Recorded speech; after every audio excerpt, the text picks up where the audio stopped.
आज हम एसएसटी के सिविक्स के चैप्टर नंबर 21 के बारे में, जो चैप्टर है आपका लोकतंत्र तथा समानता के बारे में, उसके शॉर्ट क्वेश्चन के बारे में बात करेंगे। फर्स्ट क्वेश्चन शॉर्ट है बेटा, लोकतंत्र के अस्तित्व में आने संबंधी संक्षेप नोट लिखो। हाँ जी, इसका आंसर है लोकतंत्र का आरंभ यूनान के शहर एथेंस में हुआ।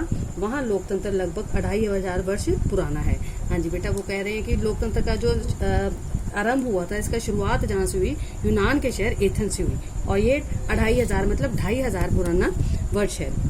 कहा जाता है कि एथेंस शहर के लोग वर्ष में कई बार इकट्ठे होकर सभा करते थे, जहां लोगों द्वारा राज्य प्रबंध चलाने के निर्णय प्रत्यक्ष रूप में ही लिए जाते थे। हाँ जी, जब वो कहते थे, वो उनके लोग क्या करते थे, जब इकट्ठे होते थे, सभी इकट्ठा बैठक करते थे या सभा करते थे, तो वो लोगों का शासन चलाने के लिए एक निर्णय प्रत्यक्ष रूप से निर्णय लेते थे। ऐसी लोकतंत्री सरकार को प्रत्यक्ष लोकतंत्र कहा जाता है। उस समय लोगों की संख्या बहुत कम होती थी, सभी एक स्थान पर इकट्ठे होकर निर्णय कर सकते थे, जो कि अब संभव नहीं है।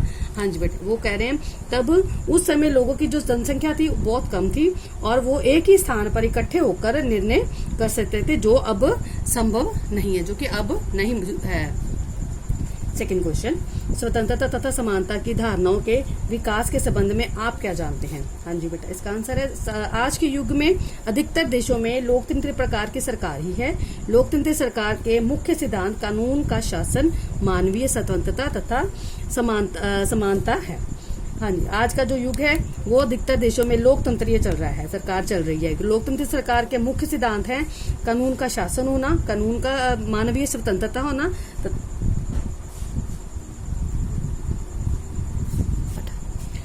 समानता है। कानून की शासन, मानवीय स्वतंत्रता तथा समानता है। इसलिए आधुनिक युग में लोकतंत्र को अत्यधिक बनाने वाले तथ्य निम्नलिखित है, क्योंकि आज के युग में जो है लोकतंत्र को अत्यधिक प्रिय बनाने वाले तथ्य हैं। जैसे पहला तथ्य है समानता। ऐसी सरकार वाले देशों में अमीरी, गरीबी, धर्म तथा जाति के आधार पर लोगों के साथ किसी प्रकार का भेदभाव नहीं किया जाता। कानून की दृष्टि में सभी समान होते हैं। हाँ जी, इसका मतलब है ऐसी सरकार वाले जो देश होते हैं, वहाँ पे अमीरी, गरीबी नहीं देखी जाती, धर्म नहीं देखी जाता, जात पात नहीं देखी जाती, और लोगों को किसी प्रकार का लोगों से भेदभाव नहीं किया जाता। कानून की दृष्टि में सभी जो है एक समान होते हैं। सेकंड पॉइंट है स्वतंत्रता। लोकतंत्री राज्य में लोग सभी प्रकार से स्वतंत्र होते हैं। उन्हें कोई भी कार्य अपनाने, अपने विचारों को पेश करने तथा देश में किसी भी क्षेत्र में विकास करने तथा कार्य करने के लिए स्वतंत्रता होती है।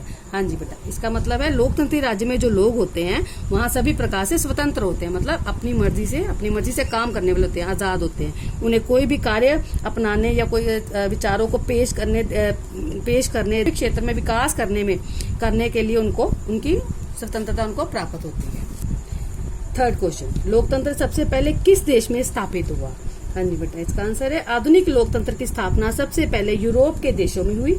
17वीं शताब्दी में इंग्लैंड की शानदार क्रांति तथा 18वीं शताब्दी की फ्रांस की क्रांति के समय नए लोकतंत्र के सिद्धांतों का विकास हुआ, जिनके अनुसार सरकार लोगों द्वारा बनाए गए कानूनों के द्वारा चलाई जानी चाहिए। लोगों द्वारा चुने गए प्रतिनिधि अपने कार्यों के लिए लोगों के प्रति उत्तरदायी होते हैं, मतलब लोग जो सरकार चुनते हैं वही उनके प्रतिनिधि बनते हैं, वही उनकी सरकार को चलाते हैं। नेक्स्ट क्वेश्चन इज, लोकतंत्री सरकार के 4 भिन्न स्वरूपों के नाम बताएं। हाँ जी बेटा, अब इनके 4 स्वरूप बताएंगे हम। लोकतंत्री सरकार के 4 भिन्न स्वरूप निम्नलिखित हैं। पहला है प्रधानमंत्री सरकार, सेकेंड है संसदीय सरकार, थर्ड है एकात्मक सरकार, और फोर्थ है संघात्मक सरकार। हाँ जी, बस यही बेटा